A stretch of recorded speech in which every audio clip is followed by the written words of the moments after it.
Hello বন্ধুরা, আবারও চলে এসেছি আরেকটি নতুন প্রেমের গল্প নিয়ে। তোমরাও যদি তোমাদের এমনই কোনো প্রেমের গল্প এরকমই একটা অডিও স্টোরি বানিয়ে নিজেদের কাছে রেখে দিতে চাও, তাহলে আমাদের যোগাযোগ করতে পারো। আমাদের গল্প পাঠানোর সমস্ত ডিটেলস ডেসক্রিপশন বক্সে দেওয়া রয়েছে। আজকের গল্প কত কথাই বলা হলো না। গল্পটা অর্ণব আর টিয়ার। ছোট থেকেই এক পাড়ায় বড় হওয়া, একই স্কুলে যাওয়া, এক বেঞ্চে বসা, একই গল্পে হাসা, একই স্বপ্নে ভেসে যাওয়া দুই প্রাণ।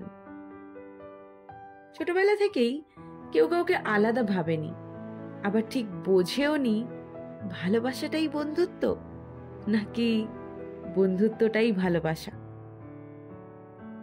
অর্ণব ইন্ট্রোভার্ট, সবসময় চুপচাপ, আর টিয়া ছিল ঝড়। ওর চোখে রং ছিল, কথায় হাসি ছিল। আর অর্ণব, সে ছিল তার ছায়া, যা নীরবে শুধু পাশে পাশে থাকে। এরপর বছর কেটে গেল।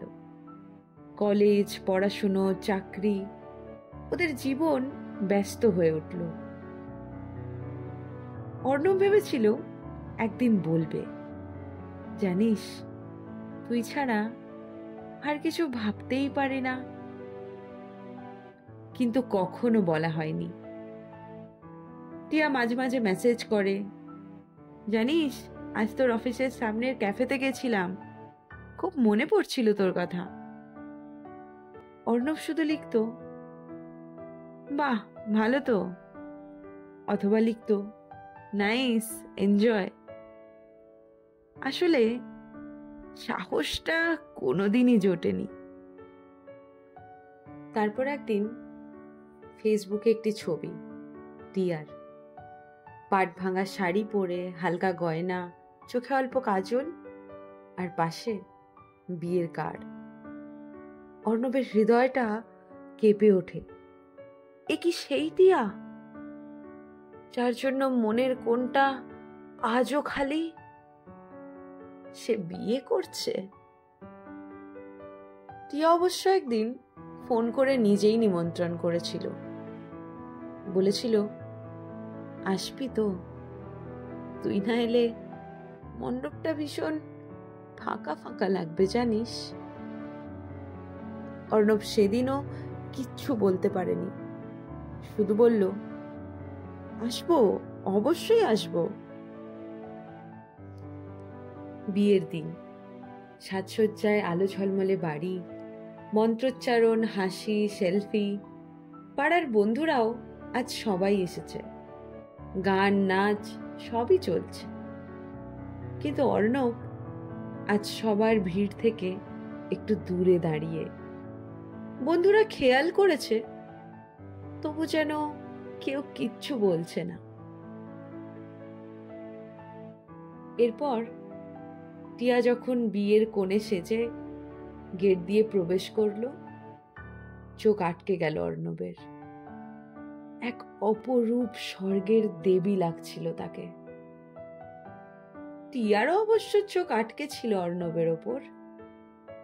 আজ সে তারই দেওয়া কালো ব্লেজারটা পরেছে। আসলে কলেজের দিনগুলোতে টিয়া ওকে মাঝে মাঝেই বলতো, ব্ল্যাক স্যুটস অন ইউ। প্রথম চাকরির পর এই ব্লেজারটা টিয়াই গিফট করেছিল ওকে। এক মুহূর্ত চোখে চোখ, টিয়ার ঠোঁটের কোণে হালকা হাসি। আজ দুজনেই মুখোমুখি দাঁড়িয়ে, যেন অনেক কথা বলার আছে, কিন্তু শব্দ হারিয়েছে। এরপর এক দীর্ঘশ্বাস, আর তারপর টিয়া তার নিজের জীবনের পথে হাঁটল। আর অর্ণব, সে ফিরে এলো তার একান্ত ব্যক্তিগত নিস্তব্ধ ভালোবাসার কাছে। কত কথা বলা হলো না প্রিয়, কত সূর্যমুখীর মন ভার, আমার শহর জুড়ে কুয়াশা ঘুম, নীরবে জমা ব্যথার পার। কেমন লাগলো আজকের গল্প? কমেন্ট করে অবশ্যই জানিও। আর তোমরাও যদি নিজেদের এমনই কোনো গল্প অডিও স্টোরিতে শুনতে চাও, তাহলে আমাদের ইমেল করতে পারো। সমস্ত ডিটেলস ডেসক্রিপশন বক্সে দেওয়া রয়েছে। Thanks for listening.